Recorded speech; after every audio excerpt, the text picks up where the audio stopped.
ফিরেছেন Lionel Messi. আবারও মাঠে নামছে বর্তমান বিশ্ব চ্যাম্পিয়ন আর্জেন্টিনা। বিশ্বকাপ বাছাই পর্বে শীর্ষস্থান মজবুত করতে এবার মেসিকে সাথে নিয়ে দল সাজাচ্ছেন কোচ লিওনেল স্কালোনি, যেখানে থাকতে পারে বেশ কিছু চমক। এছাড়া কলম্বিয়ার বিপক্ষে হারার পর এবার টনক নড়েছে আর্জেন্টাইন কোচের। তাই তো ভেনেজুয়েলার বিপক্ষে ম্যাচের আগে বেশ কঠোর অবস্থানে আছেন তিনি। সব মিলিয়ে মেসিকে সাথে নিয়ে কবে মাঠে নামবে আর্জেন্টিনা, আর কেমন হতে পারে বিশ্ব চ্যাম্পিয়নদের শক্তিশালী স্কোয়াড, তার বিস্তারিত জানবো রিপোর্ট।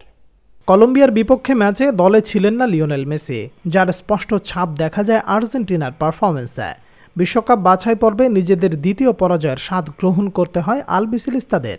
তবে এবার ফিরছেন ফুটবল জাদুকর, সাথে পাল্টে যেতে পারে দলটির ভাগ্য। 2026 বিশ্বকাপ নিশ্চিতকরণের মিশনে মাত্র কয়েকদিনের মধ্যেই মাঠে নামবে আকাশী নীল জার্সিধারীরা। বর্তমানে নিঃসন্দেহে বিশ্বের সবচেয়ে শক্তিশালী দলের একটি আর্জেন্টিনা। যত দিন যাচ্ছে ততই যেন অপ্রতিরোধ হয়ে উঠছে লিওনেল স্কালোনির শিষ্যরা। গেল 3 বছরে 4টি ট্রফি জয়, যার সবচেয়ে বড় উদাহরণ 2022 কাতার বিশ্বকাপ জয়ের পর 2026 মিশনে তাই সমানভাবে আগাচ্ছে তারা।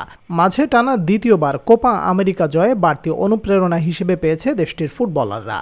তবে শিরোপা জয়ের পাশাপাশি সেই ম্যাচেই কপাল পুড়েছে আর্জেন্টিনার। 2 মাস আগে কোপা আমেরিকার সেই ফাইনালে পায়ের ইনজুরিতে পড়েন দলটির অধিনায়ক লিওনেল মেসি।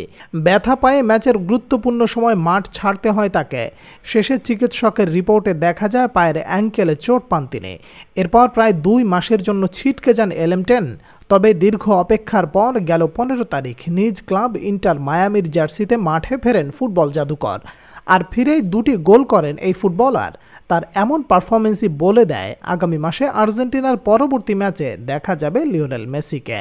লিওকে ছাড়া মাঝে অবশ্য 2টি ম্যাচও খেলেছে বর্তমান বিশ্ব চ্যাম্পিয়নরা, যেখানে চিলির বিপক্ষে বড় জয় পেলেও হোঁচট খেতে হয় কলম্বিয়ার বিপক্ষে। যেই ম্যাচে মেসির অভাবটা ছিল পুরোপুরি স্পষ্ট, তাই পরের ম্যাচে তাকে পাওয়াটা বিরাট সুখকর আকাশী নীল ভক্তদের জন্য।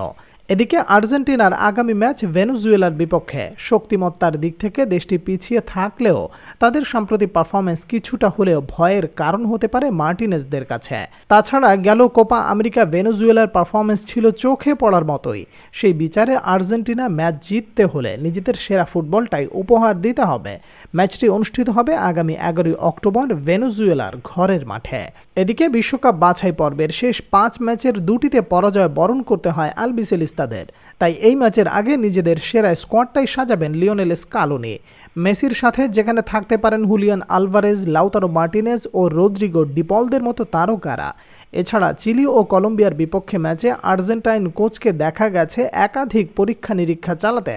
তবে এই ম্যাচে সেটা থেকে বেরিয়ে আসবেন তিনি। ভেনেজুয়েলার বিপক্ষে ম্যাচের পর ফিফার অক্টোবর মাসের উইন্ডোতে আরও একটি ম্যাচ খেলবে বিশ্ব চ্যাম্পিয়নরা, যেখানে তাদের প্রতিপক্ষ বলিভিয়া। বিশ্বকাপ বাছাই পর্বে এখন পর্যন্ত 8 ম্যাচের মধ্যে 6 জয় নিয়ে লাতিন আমেরিকা অঞ্চলে সবার শীর্ষে আছে আর্জেন্টিনা। তাদের বর্তমান পয়েন্ট 18। তারপরেই 16 পয়েন্ট নিয়ে কলম্বিয়া আছে দ্বিতীয় স্থানে।